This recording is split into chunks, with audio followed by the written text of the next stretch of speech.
mal posicionada pode comprometer a visão. Nós precisamos entender que não andamos por vista, nós andamos por fé. Nós precisamos entender que, independente de tudo aquilo que está ao nosso redor, Deus está onde sempre esteve, no controle de tudo. Um homem entra no metrô em Nova York com seus 2 filhos, e assim que as portas do metrô se abrem, esses 2 meninos então começam a correr dentro do vagão, de um lado para o outro, batendo nas pessoas, e aquilo começou a incomodar os passageiros. O pai do menino estava sentado e não falava nada, e os meninos corriam para lá, corriam para cá, caíam em cima de um, caíam em cima de outro, e aquilo criou um mal-estar tão grande nas pessoas, que um homem resolveu abordar o pai e disse: você não está vendo o que os seus filhos estão fazendo? Eles estão nos incomodando. E o homem disse: eu não sei o que fazer, Senhor. Eu acabei de vir do hospital, e assim que os meninos receberam a notícia que a mãe deles morreram, eles ficaram desse jeito. E eu não sei o que fazer. Eles não estão conseguindo assimilar. E naquele momento, naquele vagão, os meninos continuaram fazendo bagunça, mas a mente das pessoas mudou depois de saber o que estava acontecendo. Às vezes as coisas não vão mudar ao seu redor, mas elas podem mudar dentro de você. Por muitas vezes nós vamos ver situações extremamente desafiadoras, ambientes totalmente pessimistas, mas nós não somos movidos por aquilo que está ao nosso redor. Para nós, o sol brilha sempre, porque Deus está no controle de tudo. Não permita com que a vista contamine a sua visão. Entenda que você vive na presença de um Deus de milagre, de um Todo-Poderoso. Aquele que há de vir virá e não tardará. Hoje muitas pessoas têm dificuldade de mudar a sua história por causa de uma mente aprisionada, por causa de uma visão, extremamente limitadora. Não consegue enxergar isso. Se nós não crermos, não merecemos fazer parte. Se nós não tivermos coragem de agir de forma contrária, oposta a tudo aquilo que nós estamos vendo e ouvindo, nós não merecemos viver num ambiente de milagres. Nós não merecemos ver se cumprir na nossa vida. Se você não é capaz de crer, de acreditar que Deus vai fazer, vai realizar, você não faz parte, você não merece fazer parte disso.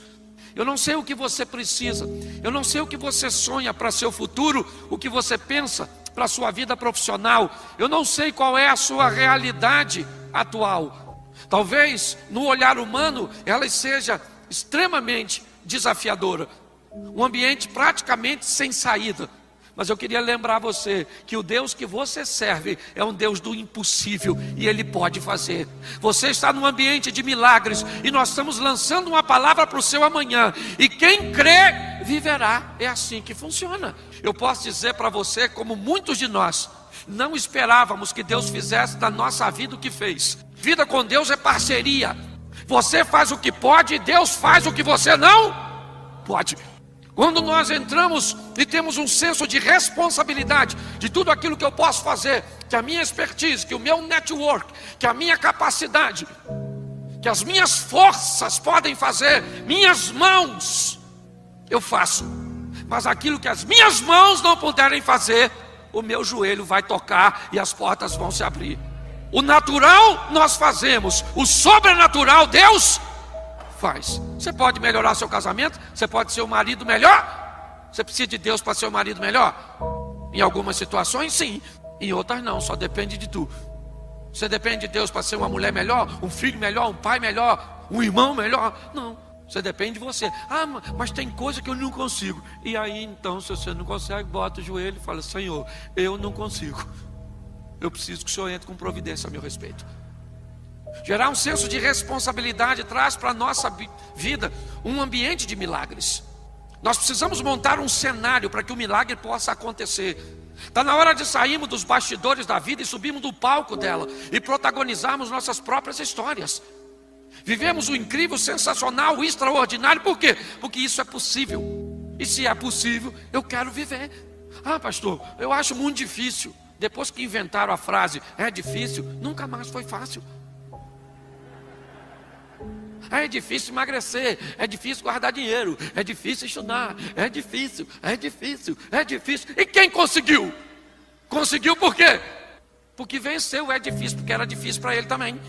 Ah, pastor, eu não quero ter filho, porque criar filho é difícil. A minha pergunta é: se seu pai pensasse igual a você, provavelmente você não teria esse pensamento. Ainda bem que ele pensou diferente, né? Se você quer viver uma vida extraordinária com Deus, seu passado não pode vir contigo. Eis que as coisas velhas já passaram e tudo se fez novo. Chegou a hora de vivermos o novo de Deus. Mas tem gente que não consegue viver o novo porque anda arrastando o velho, sabe? Ah, pastor, tem umas coisas na minha lembrança.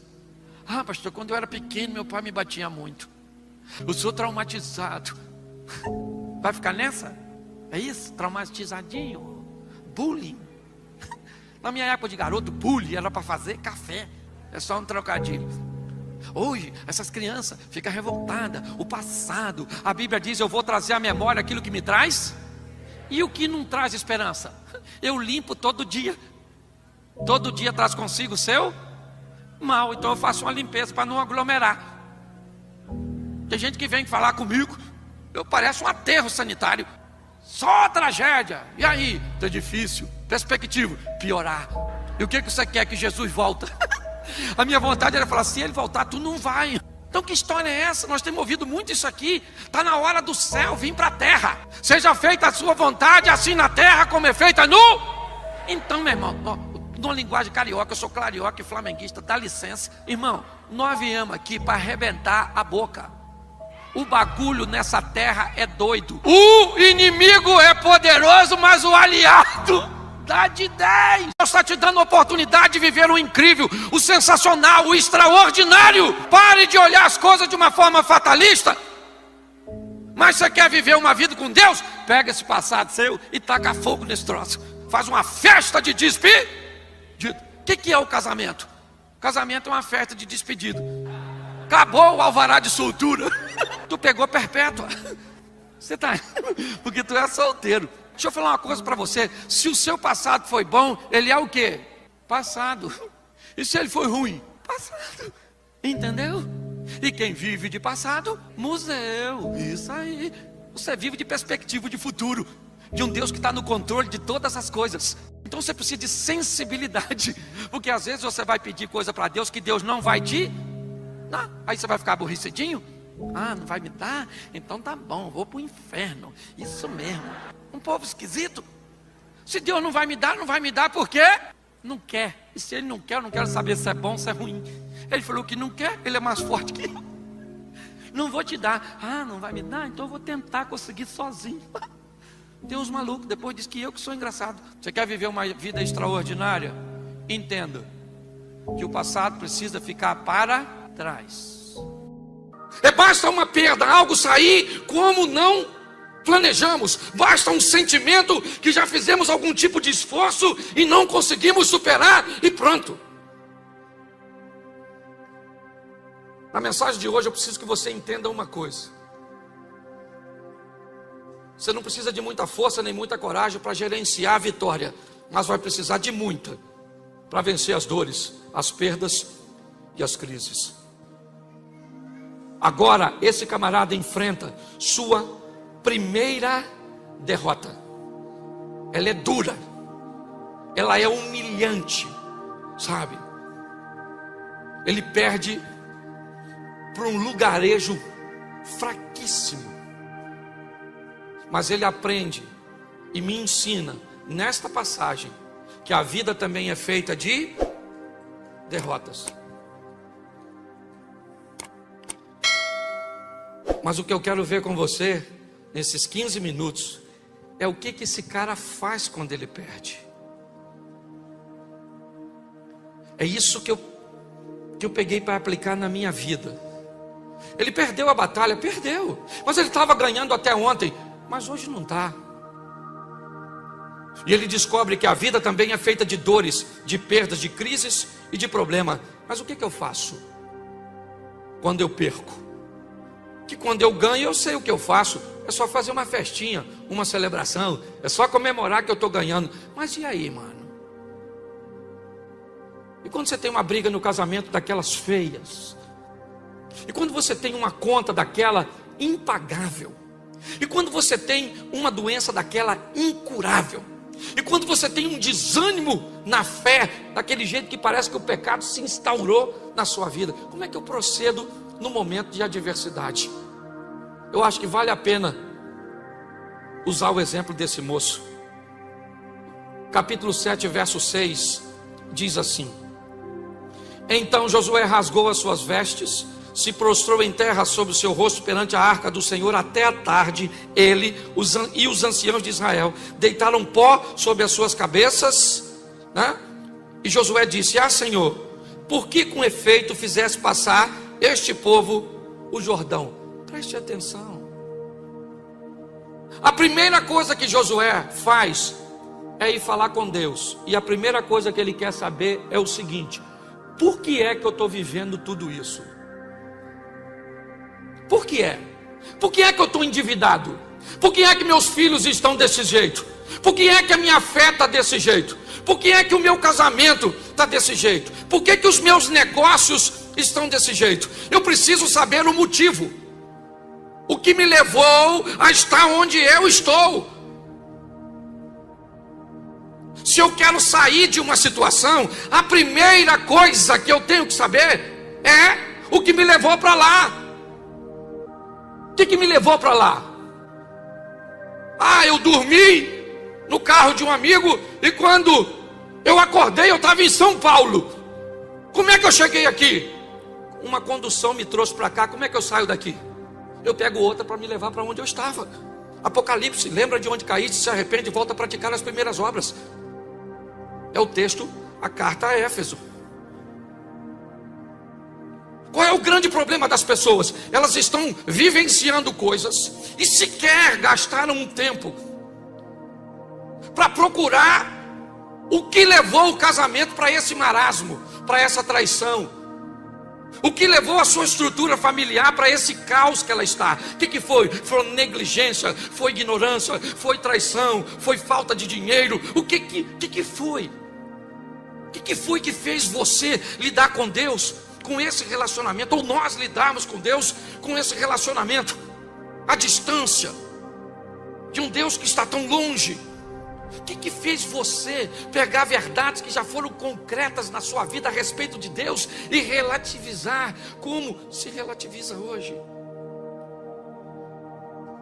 Primeira coisa que Josué faz é perguntar a Deus: o que aconteceu? Por que é que nós estamos vivendo tudo isso? E Deus diz para ele: você quer saber? Então eu vou falar para vocês.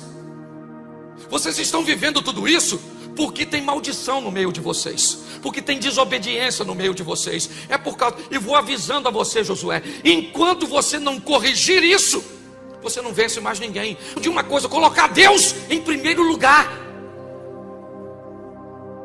Mas sabe qual é o problema? É que às vezes eu não quero ver, eu não quero saber o motivo. Aliás, às vezes eu já sei.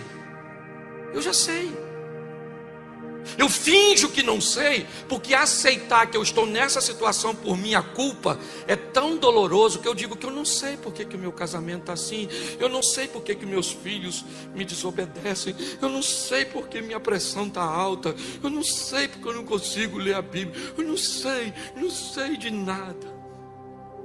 Sabe sim, nós sabemos muitas vezes, mas dizemos que não sabemos porque, se reconhecermos isso, vai nos doer mais. Esse camarada perguntou, igual Davi. Lembra quando Davi estava lá chorando porque o filho dele estava doente? Ele olha para a porta e vê o pessoal cochichando porque o garoto morreu. Ninguém quer falar para Davi que o garoto morreu, porque Davi é brabo pra caramba. O cara que contou que Jonatas morreu, alguém vai contar? Ficou um olhando para o outro, o menino dele morreu, né? Quem fala para ele? Falou: eu falo não. Davi levantou a cabeça e perguntou para os homens que estavam na porta assim: meu filho morreu, é isso? Os homens disseram: já que o senhor perguntou, morreu. Nós só falamos porque o senhor perguntou. A última coisa que ele gostaria de ouvir é morreu, mas ele não teve medo de perguntar. Você tem um problema? Está enfrentando um? Não tenha medo dele. Deus é contigo. A vara e o cajado do Senhor está do teu lado. Agora não faz vista grossa para seu problema não, porque ele vai se potencializar e vai destruir suas finanças, seus negócios, sua família e sua fé. É a história do mineiro que foi atropelado pelo trem, lembra? Foi atropelado por um trem, ficou em tratamento muitos anos, nunca tinha visto trem na vida. Foi para a linha do trem, passou na terra dele, com a foice na mão, e falou: a hora que esse infeliz passar aqui, eu meto a foice nele. Era uma curva, o trem passou, pegou o infeliz pelo meio e jogou longe. Depois de muito tempo de recuperação, ele já andando um pouco, saiu para passear na frente do corpo, passou numa loja de brinquedos, viu um ferrorama. Pegou um pedaço de pau e bateu, quebrou o ferrorama todo. O dono da loja falou: o que foi? Ele falou: isso é mansinho enquanto é pequeno. Quando isso cresce, isso vira um monstro. Se você não resolver problema enquanto está pequeno, meu filho, ele vai crescer e vai pegar você. Difícil de olhar um problema é porque às vezes ele está em nós. E quando você encontrar o problema, não brinque com ele. Problema, você não arranca os dentes, que ele corre atrás de você banguela. O problema, você não raspa a cabeça dele, que ele corre atrás de você careca. Problema, você mata ele, faz igual Davi, corta o pescoço. Une suas forças e vai para cima com seus negócios, vai para cima com seu casamento, vai para cima com Deus, porque Deus vai te dar vitória. Posso ouvir um amém?